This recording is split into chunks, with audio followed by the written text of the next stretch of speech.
Imagine you are standing in a narrow cobblestone street. It is July. It is hot. And somewhere nearby, a woman has begun to dance. She has been dancing for hours. She cannot stop. By tomorrow, 5 more people will have joined her. By the end of the week, the number will have climbed past 30.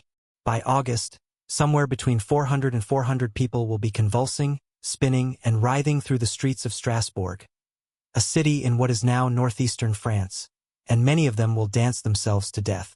This is not a legend. This is not folklore.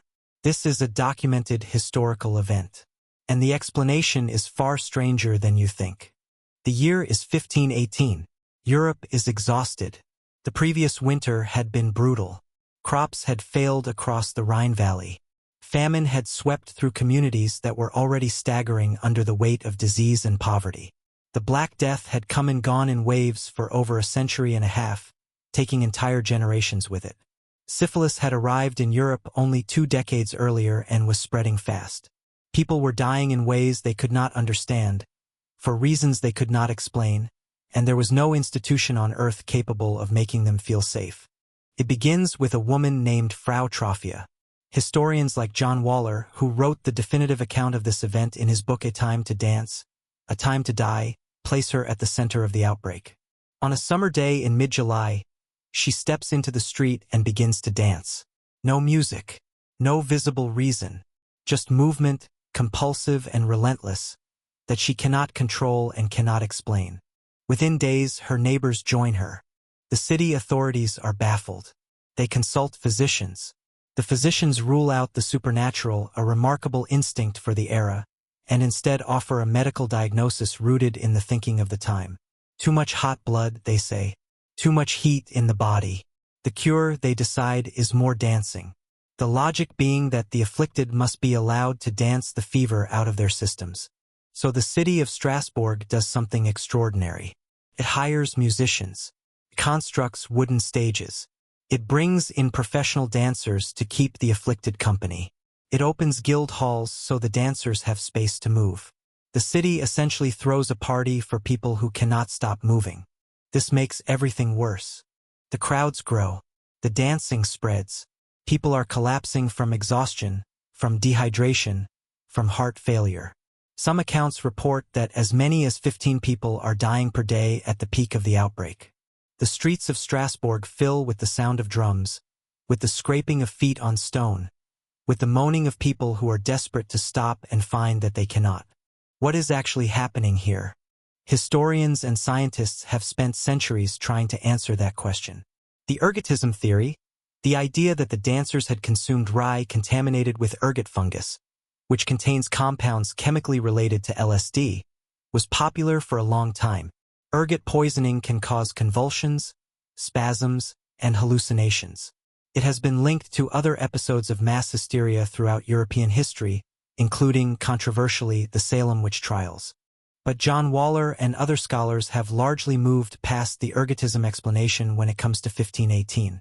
The dancing was too coordinated, too purposeful, too obviously social in its spread. People who were suffering from ergot poisoning tended to collapse. They did not recruit their neighbors.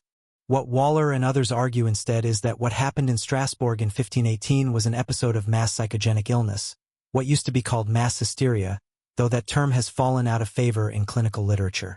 The modern understanding, shaped by researchers like Robert Bartholomew, who has spent decades cataloging these events across cultures and centuries, is that mass psychogenic illness is a real physiological phenomenon. The body produces real symptoms. The suffering is real. But the mechanism is psychological, and it spreads through a population the way a social contagion spreads, through belief, through community, through shared stress. The key ingredient is collective trauma. Think about what the people of Strasbourg had lived through: famine, plague, the collapse of social order, the constant threat of death arriving without warning. And layered on top of all of that was a specific religious terror, the belief in a curse from Saint Vitus, a Christian martyr whose name had become attached to involuntary dancing fits throughout the medieval world. In the religious imagination of 1518, uncontrollable dancing was not just a medical mystery. It was a known punishment. It was something that Saint Vitus did to sinners. This matters enormously.